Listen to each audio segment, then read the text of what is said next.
प्रिय भक्तों, शनिवार का दिन शनिदेव को समर्पित होता है और जो भी भक्त शनिवार के दिन शनिदेव की सच्चे मन से पूजा अर्चना एवं उनके मंत्रों का जाप या श्रवण करता है, उस व्यक्ति के ऊपर शनिदेव की कृपा सदा सदा के लिए बनी रहती है।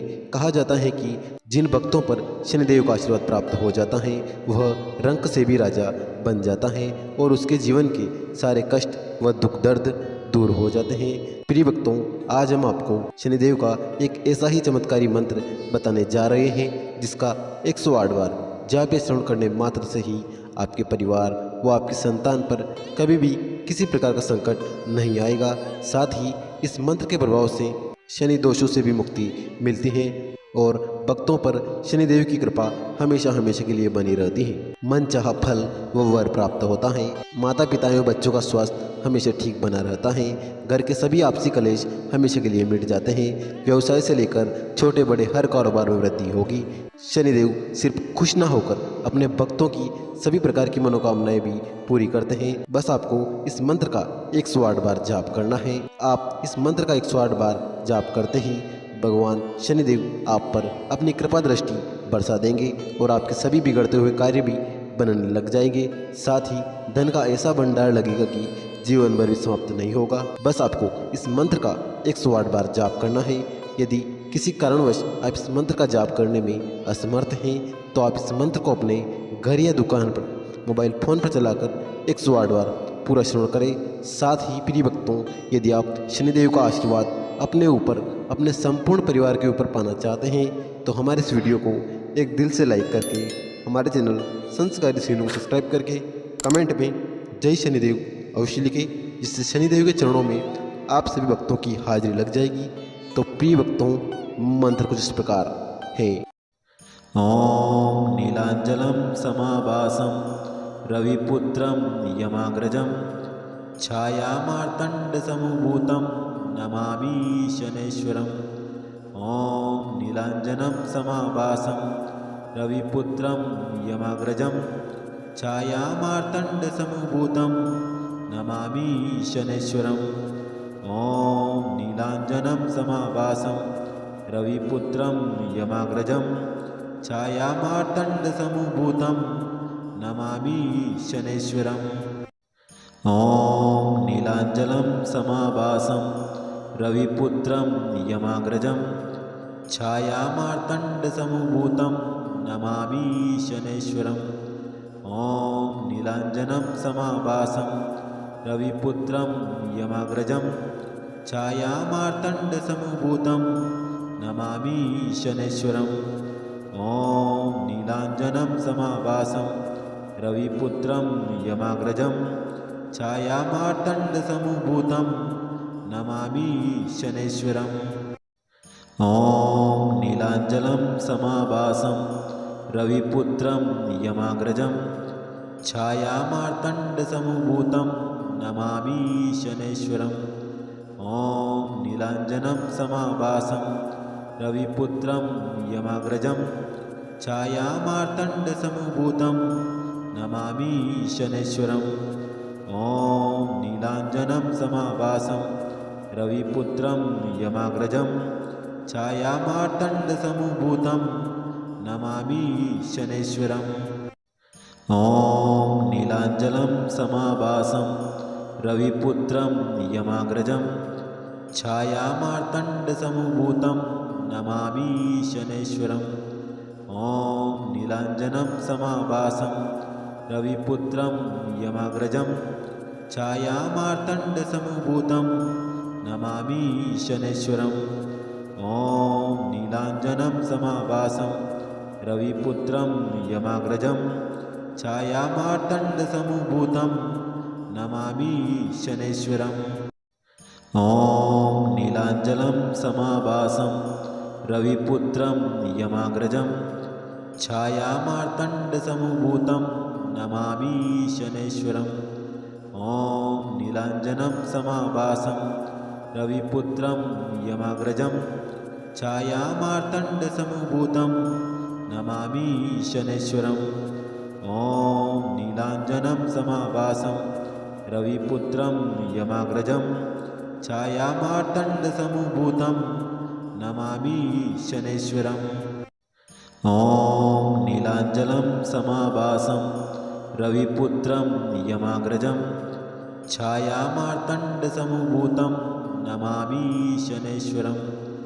ॐ नीलाञ्जनं समाभासं रविपुत्रं यमाग्रजं छायामार्तण्डसमभूतं नमामि शनैश्वरम्।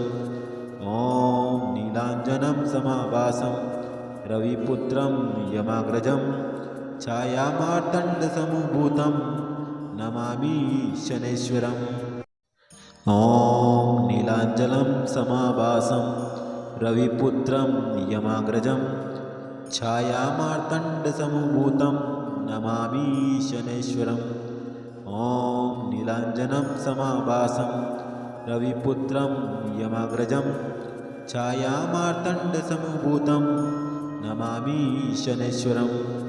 ॐ नीलाञ्जनं समाभासं रविपुत्रं यमाग्रजं छायामार्तण्डसमभूतं नमामि शनैश्वरम्। ॐ नीलाञ्जनं समाभासं रविपुत्रं यमाग्रजं छायामार्तण्डसमभूतं नमामि शनैश्वरम्। ॐ नीलाञ्जनं समाभासं रविपुत्रं यमाग्रजं छायामार्तण्डसमभूतं नमामि शनैश्वरम्। ॐ नीलाञ्जनं समाभासं रविपुत्रं यमाग्रजं छायामार्तण्डसमभूतं नमामि शनैश्वरम्। ॐ नीलाञ्जनं समाभासं रविपुत्रं यमाग्रजं छायामार्तण्डसमभूतं नमामि शनैश्वरम्। ॐ नीलाञ्जनं समाभासं रविपुत्रं यमाग्रजं छायामार्तण्डसमभूतं नमामि शनैश्वरम्।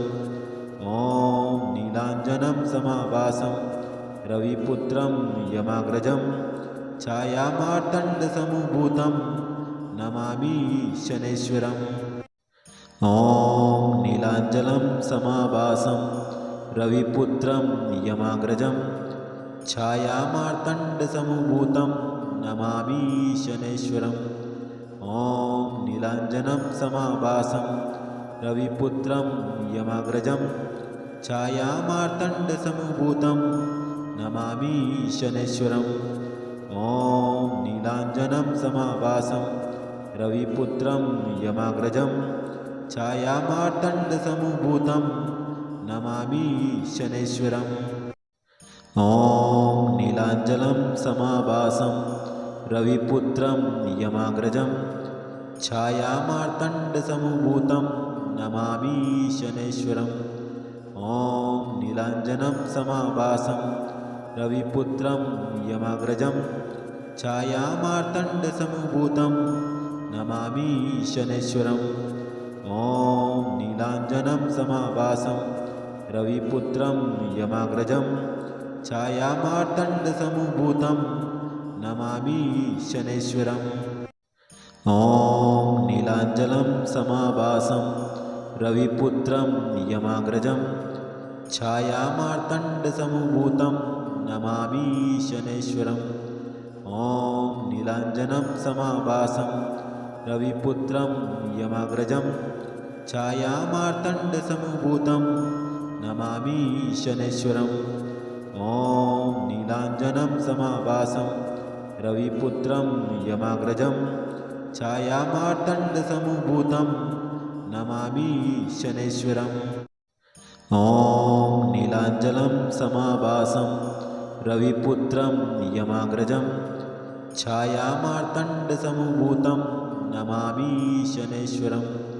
ॐ नीलाञ्जनं समाभासं रविपुत्रं यमाग्रजं छायामार्तण्डसमभूतं नमामि शनैश्वरम्। ॐ नीलाञ्जनं समाभासं रविपुत्रं यमाग्रजं छायामार्तण्डसमभूतं नमामि शनैश्वरम्। ॐ नीलाञ्जनं समाभासं रविपुत्रं यमाग्रजं छायामार्तण्डसमभूतं नमामि शनैश्वरम् ॐ नीलाञ्जनं समाभासं रविपुत्रं यमाग्रजं छायामार्तण्डसमभूतं नमामि शनैश्वरम् ॐ नीलाञ्जनं समाभासं रविपुत्रं यमाग्रजं छायामार्तण्डसमभूतं नमामि शनैश्वरम् ॐ नीलाञ्जनं समाभासं रविपुत्रं यमाग्रजं छायामार्तण्डसमभूतं नमामि शनैश्वरम् ॐ नीलाञ्जनं समाभासं रविपुत्रं यमाग्रजं छायामार्तण्डसमभूतं नमामि शनैश्वरम् ॐ नीलाञ्जनं समाभासं रविपुत्रं यमाग्रजं छायामार्तण्डसमभूतं नमामि शनैश्वरम् ॐ नीलाञ्जनं समाभासं रविपुत्रं यमाग्रजं छायामार्तण्डसमभूतं नमामि शनैश्वरम् ॐ नीलाञ्जनं समाभासं रविपुत्रं यमाग्रजं छायामार्तण्डसमभूतं नमामि शनैश्वरम् ॐ नीलाञ्जनं समाभासं रविपुत्रं यमाग्रजं छायामार्तण्डसमभूतं नमामि शनैश्वरम् ॐ नीलाञ्जनं समाभासं रविपुत्रं यमाग्रजं छायामार्तण्डसमभूतं नमामि शनैश्वरम् ॐ नीलाञ्जनं समाभासं रविपुत्रं यमाग्रजं छायामार्तण्डसमभूतं नमामि शनैश्वरम् ॐ नीलाञ्जनं समाभासं रविपुत्रं यमाग्रजं छायामार्तण्डसमभूतं नमामि शनैश्वरम् ॐ नीलाञ्जनं समाभासं रविपुत्रं यमाग्रजं छायामार्तण्डसमभूतं नमामि शनैश्वरम् ॐ नीलाञ्जनं समाभासं रविपुत्रं यमाग्रजं छायामार्तण्डसमभूतं नमामि शनैश्वरम् ॐ नीलाञ्जनं समाभासं रविपुत्रं यमाग्रजं छायामार्तण्डसमभूतं नमामि शनैश्वरम् ॐ नीलाञ्जनं समाभासं रविपुत्रं यमाग्रजं छायामार्तण्डसमभूतं नमामि शनैश्वरम् ॐ नीलाञ्जनं समाभासं रविपुत्रं यमाग्रजं छायामार्तण्डसमभूतं नमामि शनैश्वरम् ॐ नीलाञ्जनं समाभासं रविपुत्रं यमाग्रजं छायामार्तण्डसमभूतं नमामि शनैश्वरम् ॐ नीलाञ्जनं समाभासं रविपुत्रं यमाग्रजं छायामार्तण्डसमभूतं नमामि शनैश्वरम् ॐ नीलाञ्जनं समाभासं रविपुत्रं यमाग्रजं छायामार्तण्डसमभूतं नमामि शनैश्वरम् ॐ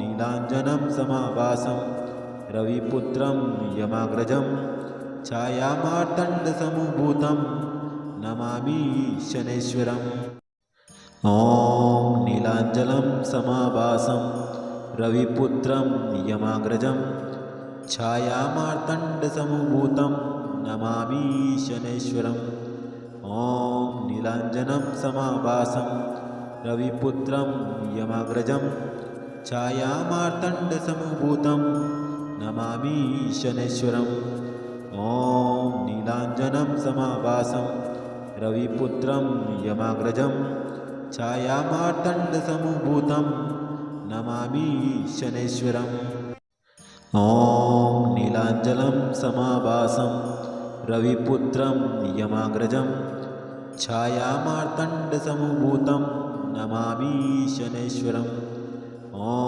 नीलाञ्जनं समाभासं रविपुत्रं यमाग्रजं छायामार्तण्डसमभूतं नमामि शनैश्वरम् ॐ नीलाञ्जनं समाभासं रविपुत्रं यमाग्रजं छायामार्तण्डसमुभूतं नमामि शनैश्वरम् ॐ नीलाञ्जनं समाभासं रविपुत्रं यमाग्रजं छायामार्तण्डसमुभूतं नमामि शनैश्वरम् ॐ नीलाञ्जनं समाभासं रविपुत्रं यमाग्रजं छायामार्तण्डसमुभूतं नमामि शनैश्वरम् ॐ नीलाञ्जनं समाभासं रविपुत्रं यमाग्रजं छायामार्तण्डसमुभूतं नमामि शनैश्वरम् ॐ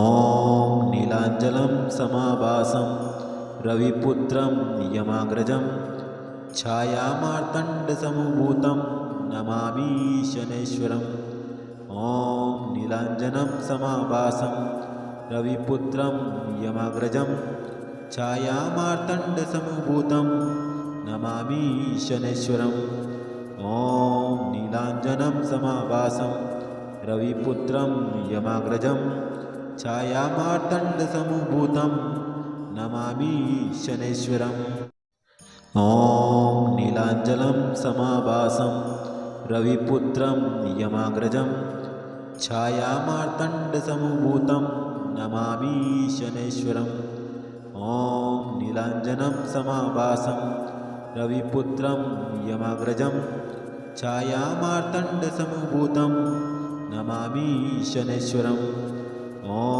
नीलाञ्जनं समाभासं रविपुत्रं यमाग्रजं छायामार्तण्डसमुभूतं नमामि शनैश्वरम् ॐ नीलाञ्जनं समाभासं रविपुत्रं यमाग्रजं छायामार्तण्डसमुभूतं नमामि शनैश्वरम् ॐ नीलाञ्जनं समाभासं रविपुत्रं यमाग्रजं छायामार्तण्डसमुभूतं नमामि शनैश्वरम् ॐ नीलाञ्जनं समाभासं रविपुत्रं यमाग्रजं छायामार्तण्डसमुभूतं नमामि शनैश्वरम् ॐ नीलाञ्जनं समाभासं रविपुत्रं यमाग्रजं छायामार्तण्डसमुभूतं नमामि शनैश्वरम् ॐ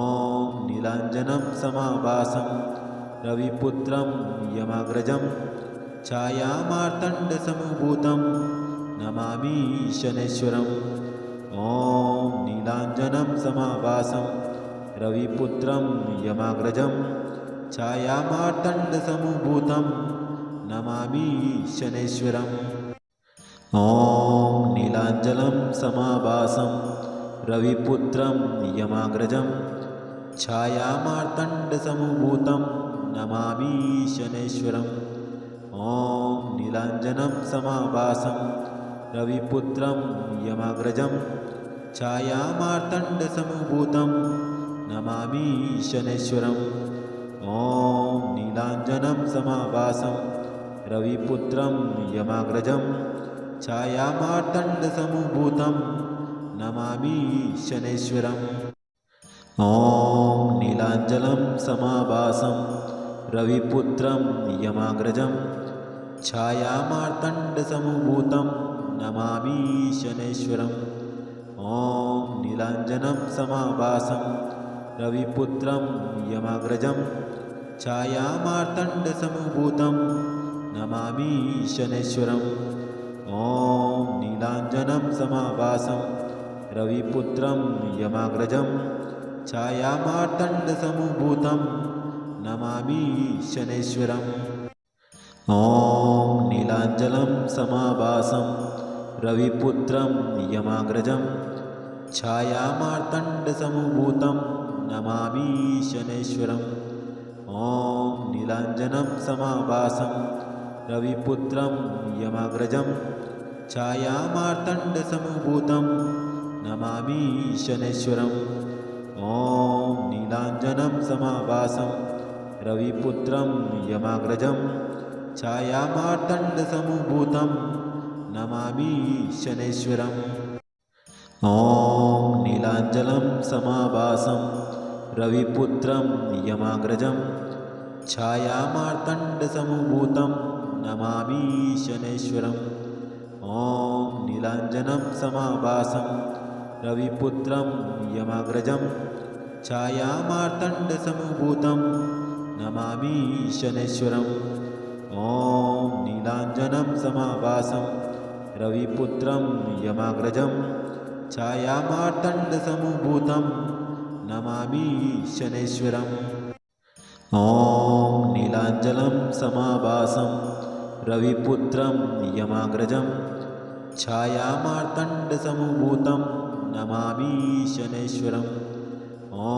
नीलाञ्जनं समाभासं रविपुत्रं यमाग्रजं छायामार्तण्डसमुभूतं नमामि शनैश्वरम् ॐ नीलाञ्जनं समाभासं रविपुत्रं यमाग्रजं छायामार्तण्डसमुभूतं नमामि शनैश्वरम् ॐ नीलाञ्जनं समाभासं रविपुत्रं यमाग्रजं छायामार्तण्डसमुभूतं नमामि शनैश्वरम् ॐ नीलाञ्जनं समाभासं रविपुत्रं यमाग्रजं छायामार्तण्डसमुभूतं नमामि शनैश्वरम् ॐ नीलाञ्जनं समाभासं रविपुत्रं यमाग्रजं छायामार्तण्डसमुभूतं नमामि शनैश्वरम् ॐ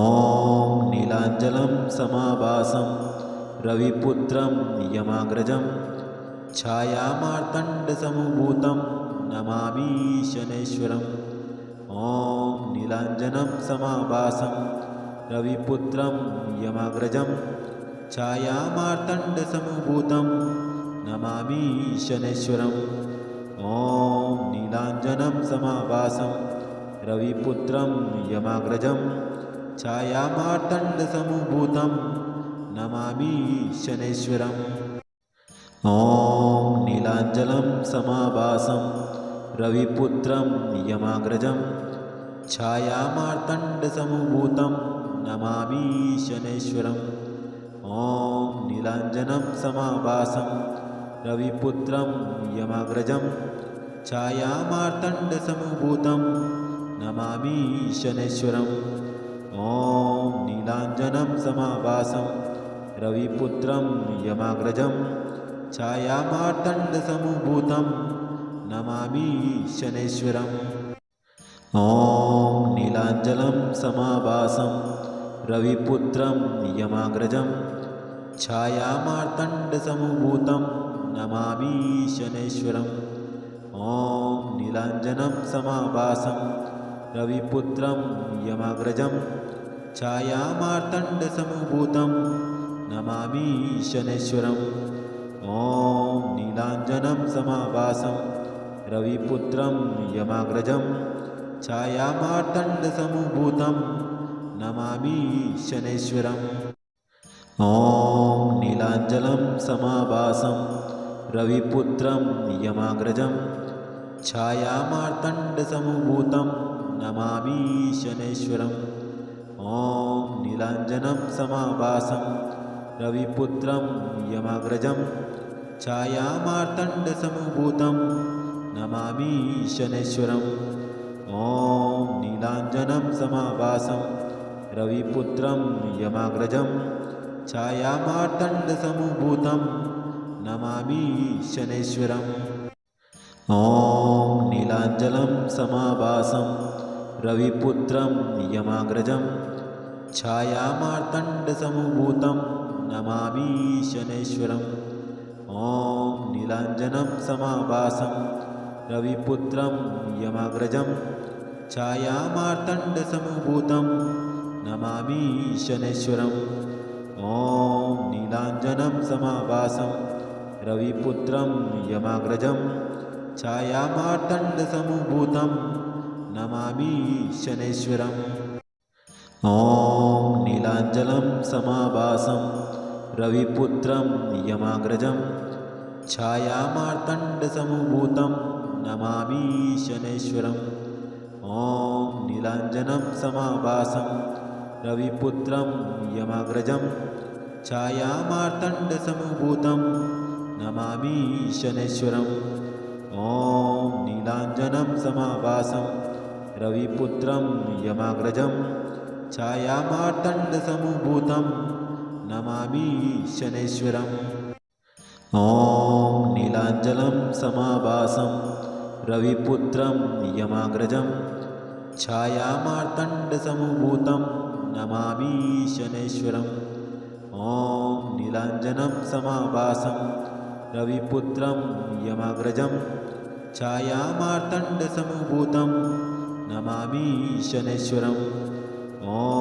नीलाञ्जनं समाभासं रविपुत्रं यमाग्रजं छायामार्तण्डसमभूतं नमामि शनैश्वरम् ॐ नीलाञ्जनं समाभासं रविपुत्रं यमाग्रजं छायामार्तण्डसमभूतं नमामि शनैश्वरम् ॐ नीलाञ्जनं समाभासं रविपुत्रं यमाग्रजं छायामार्तण्डसमभूतं नमामि शनैश्वरम् ॐ नीलाञ्जनं समाभासं रविपुत्रं यमाग्रजं छायामार्तण्डसमभूतं नमामि शनैश्वरम् ॐ नीलाञ्जनं समाभासं रविपुत्रं यमाग्रजं छायामार्तण्डसमभूतं नमामि शनैश्वरम् ॐ नीलाञ्जनं समाभासं रविपुत्रं यमाग्रजं छायामार्तण्डसमभूतं नमामि शनैश्वरम् ॐ नीलाञ्जनं समाभासं रविपुत्रं यमाग्रजं छायामार्तण्डसमभूतं नमामि शनैश्वरम् ॐ नीलाञ्जनं समाभासं रविपुत्रं यमाग्रजं छायामार्तण्डसमभूतं नमामि शनैश्वरम् ॐ नीलाञ्जनं समाभासं रविपुत्रं यमाग्रजं छायामार्तण्डसमभूतं नमामि शनैश्वरम् ॐ नीलाञ्जनं समाभासं रविपुत्रं यमाग्रजं छायामार्तण्डसमभूतं नमामि शनैश्वरम् ॐ नीलाञ्जनं समाभासं रविपुत्रं यमाग्रजं छायामार्तण्डसमभूतं नमामि शनैश्वरम् ॐ नीलाञ्जनं समाभासं रविपुत्रं यमाग्रजं छायामार्तण्डसमभूतं नमामि शनैश्वरम् ॐ नीलाञ्जनं समाभासं रविपुत्रं यमाग्रजं छायामार्तण्डसमभूतं नमामि शनैश्वरम् ॐ नीलाञ्जनं समाभासं रविपुत्रं यमाग्रजं छायामार्तण्डसमभूतं नमामि शनैश्वरम् ॐ नीलाञ्जनं समाभासं रविपुत्रं यमाग्रजं छायामार्तण्डसमभूतं नमामि शनैश्वरम् ॐ नीलाञ्जनं समाभासं रविपुत्रं यमाग्रजं छायामार्तण्डसमभूतं नमामि शनैश्वरम् ॐ नीलाञ्जनं समाभासं रविपुत्रं यमाग्रजं छायामार्तण्डसमभूतं नमामि शनैश्वरम् ॐ नीलाञ्जनं समाभासं रविपुत्रं यमाग्रजं छायामार्तण्डसमभूतं नमामि शनैश्वरम् ॐ नीलाञ्जनं समाभासं रविपुत्रं यमाग्रजं छायामार्तण्डसमभूतं नमामि शनैश्वरम् ॐ नीलाञ्जनं समाभासं रविपुत्रं यमाग्रजं छायामार्तण्डसमभूतं नमामि शनैश्वरम् ॐ नीलाञ्जनं समाभासं रविपुत्रं यमाग्रजं छायामार्तण्डसमभूतं नमामि नमामि शनैश्वरम् ॐ नीलाञ्जनं समाभासं रविपुत्रं यमाग्रजं छायामार्तण्डसमुभूतं नमामि शनैश्वरम् ॐ नीलाञ्जनं समाभासं रविपुत्रं यमाग्रजं छायामार्तण्डसमुभूतं नमामि शनैश्वरम् ॐ नीलाञ्जनं समाभासं रविपुत्रं यमाग्रजं छायामार्तण्डसमुभूतं नमामि शनैश्वरम् ॐ नीलाञ्जनं समाभासं रविपुत्रं यमाग्रजं छायामार्तण्डसमुभूतं नमामि शनैश्वरम् ॐ नीलाञ्जनं समाभासं रविपुत्रं यमाग्रजं छायामार्तण्डसमुभूतं नमामि शनैश्वरम् ॐ नीलाञ्जनं समाभासं रविपुत्रं यमाग्रजं छायामार्तण्डसमुभूतं नमामि शनैश्वरम् ॐ नीलाञ्जनं समाभासं रविपुत्रं यमाग्रजं छायामार्तण्डसमुभूतं नमामि शनैश्वरम् ॐ नीलाञ्जनं समाभासं रविपुत्रं यमाग्रजं छायामार्तण्डसमुभूतं नमामि शनैश्वरम् ॐ नीलाञ्जनं समाभासं रविपुत्रं यमाग्रजं छायामार्तण्डसमुभूतं नमामि शनैश्वरम् ॐ नीलाञ्जनं समाभासं रविपुत्रं यमाग्रजं छायामार्तण्डसमुभूतं नमामि शनैश्वरम् ॐ नीलाञ्जनं समाभासं रविपुत्रं यमाग्रजं छायामार्तण्डसमुभूतं नमामि शनैश्वरम् ॐ नीलाञ्जनं समाभासं रविपुत्रं यमाग्रजं छायामार्तण्डसमुभूतं नमामि शनैश्वरम् ॐ नीलाञ्जनं समाभासं रविपुत्रं यमाग्रजं छायामार्तण्डसमुभूतं नमामि शनैश्वरम् ॐ नीलाञ्जनं समाभासं रविपुत्रं यमाग्रजं छायामार्तण्डसमुभूतं नमामि शनैश्वरम् ॐ नीलाञ्जनं समाभासं रविपुत्रं यमाग्रजं छायामार्तण्डसमुभूतं नमामि शनैश्वरम् ॐ नीलाञ्जनं समाभासं रविपुत्रं यमाग्रजं छायामार्तण्डसमुभूतं नमामि शनैश्वरम्।